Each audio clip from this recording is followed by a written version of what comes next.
দারিদ্রতা আর অভাব যেন জীবনের বড় অভিশাপ। অভাবের তাড়নায় নাটোর গুরুদাসপুরের আনন্দনগর এলাকার বাসিন্দা ময়লাল আলী নিজের একটি কিডনি বিক্রি করেন। এখন তিনি ভুগছেন নানা শারীরিক অসুস্থতায়। ঋণগ্রস্ত, মানুষের টাকা পয়সা দিতে পারি না, এই অভাবে দিছি। আমি ঢাকার থেকে যোগাযোগ করি ইন্ডিয়া যা বিক্রি করে আইছি। হাই কমিশনের কাছে যাওয়া লাগছে, তারপরে উকিলের কাছে যাওয়া লাগছে, ডাক্তারের কাছে যাওয়া লাগছে, স্বাস্থ্য ভবনে যাওয়া লাগছে, মানে অনেক জায়গায় গেছি আমার স্বামীর সাথে। আমি গুরুদাসপুর গারিসাপাড়ার ফজিলা বেগমের গল্পটাও একই। স্বামীর চিকিৎসা, মেয়ের পড়াশোনা আর সুদের ঋণের বোঝায় একসময় দেনা দাঁড়ায় প্রায় 4 লাখ টাকা। সেই ঋণ মুক্তি এবং জমিসহ বাড়ি করে দেওয়ার প্রতিশ্রুতিতে প্রলুব্ধ হয়ে তিনিও নিজের কিডনি বিক্রি করেন। এই কাম করলে তোমাকে বাড়িঘর করে দিব, বাড়িঘর করে দিব। আমার দিনা আসিল কলো যে কিস্তি টিস্তি সব কাটি টাইটি দিয়ে তোমার ভবিষ্যৎ করে দিব। তো আমার ভবিষ্যৎ তো কিছুই করলো না। কিডনি নিয়ে আমাকে আর আমার সাথে কোনো যোগাযোগই করলো না, আমার সাথে কোনো দিকাই দিল না। ভোটু প্রামাণিক আব্দুর রশিদ সহ একই এলাকার আরো অনেকেই কিডনি বিক্রি করেছেন বলে দাবি স্থানীয়দের। আবার কেউ কেউ কিডনি বিক্রির প্রস্তুতিও নিচ্ছেন। স্থানীয় একটি জরিপে উঠে আসে উপজেলার বিভিন্ন এলাকার অন্তত অর্ধশতাধিক মানুষ কিডনি বিক্রি করেছেন। তাদের অধিকাংশেরই কিডনি প্রতিস্থাপন করা হয়েছে ভারতে। তবে বিধিবাম যে অর্থ লোভে নিজের মূল্যবান কিডনি বিক্রি করেছেন, চক্রের দেয়া প্রতিশ্রুতি অনুযায়ী অর্থ পাননি তারা। একসময় ঋণে খুব জর্জরিত ছিলাম। যাই হোক, কোনোভাবে কোনো একজনের মাধ্যমে আমি খোঁজ পাইছি কিডনি বিক্রি করার। কিছু টাকার মাধ্যমে আমি কিডনিটা বিক্রি করছি। স্থানীয়দের অভিযোগ, দীর্ঘদিন ধরেই সংঘবদ্ধ চক্র এই বাণিজ্য চালিয়ে আসছেন। চক্রের অন্যতম হোতা আব্বাসের বাড়িতে গেলেও তার দেখা মেলেনি।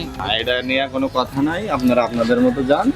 আর এটা নিয়ে এর আগে নিউজও হয়েছে, এটা নিয়ে কথা হয়েছে, এটা নিয়ে সব ক্লিয়ার হয়ে গেছে। পরে মুঠোফোনে যোগাযোগ করা হলে আব্বাস অভিযোগ অস্বীকার করেন। সেই সমস্যা সেই সময় সমাধান হয়ে গেছে, বুঝছেন? কারণ কোনো সত্য, এর সাথে কোনো সত্যতাই নাই। আর আপনি তো আমার বাড়িঘর দেখেই গেছেন। এলাকাবাসী ও সচেতন মহল বলছেন, অভাবকে পুঁজি করে দরিদ্র মানুষের জীবন নিয়ে ব্যবসা করা হচ্ছে। হয়তো কিছুদিন হয়তো এখানে থাকে, হয়তো বাসায় থাকে বা নামাজ কালাম একসাথে পড়ি, একসাথে চাটা খাই। আবার দেখা যাচ্ছে যে হুট করে 2, 4, 5, 10 দিন নাই। কিডনি বিক্রি করে কোনোভাবেই মানুষ স্বাভাবিক জীবনযাপন করতে পারে না। এখান থেকে আমাদের সবার সরে আসতে হবে। অনেকদিন আগে শুনছিলাম হয়তো জড়িত আছে এই বিষয়ে, কিডনির ব্যবসা দেওয়ার বিষয়ে নাটোর ডিবিও ধরছিল। আইনজীবীরা বলছেন, মানবদেহের অঙ্গ কেনা বেচার কোনো সুযোগ আইনে নেই। নির্দিষ্ট শর্তে কেবল নিকটাত্মীয় বা নিঃস্বার্থ দাতার মাধ্যমে অঙ্গ প্রতিস্থাপন করা যায়। তার কাছ থেকে, গ্রহীতার কাছ থেকে কোনো সুবিধা নিয়েও কেউ এ ধরনের অঙ্গ প্রত্যঙ্গ হস্তান্তর করতে পারবে না, প্রতিস্থাপন করতে পারবে না। অপরাধের কারণে 3 বছরের সশ্রম কারাদণ্ড বা 10 লক্ষ টাকা জরিমানা বা উভয় দণ্ডে দণ্ডিত হবে। চিকিৎসকদের মতে, অর্থের লোভে বা প্রতারণার শিকার হয়ে কিডনি বিক্রি জীবনকে মারাত্মক ঝুঁকির মুখে ফেলতে পারে। আমাদের কিডনি যদি কাজ না করে, আমাদের যদি কিডনি না থাকে, তখন আমাদের আসলে শরীরের যেটা হচ্ছে বজ্র এবং হচ্ছে যেগুলো হচ্ছে শরীরের জন্য ক্ষতিকর জিনিস, এগুলো হচ্ছে বের হবে না। ফলে হচ্ছে দ্রুত মানুষ মানে অসুস্থ হবে। এবং যদি যথাযথ ব্যবস্থা না নেওয়া হয়, যেমন হচ্ছে ডায়ালাইসিস বা অন্যান্য প্রক্রিয়া, বা নতুন করে যদি আবার কিডনি লাগানো হয়, তাহলে সেই ব্যক্তিকে নিশ্চিতভাবে মৃত্যুর দিকে ধাবিত হতে হবে। এদিকে নাটোরের পুলিশ সুপার জানিয়েছেন, এ বিষয়ে অভিযোগ পেলে তদন্ত করে প্রচলিত আইন অনুযায়ী ব্যবস্থা নেওয়া হবে।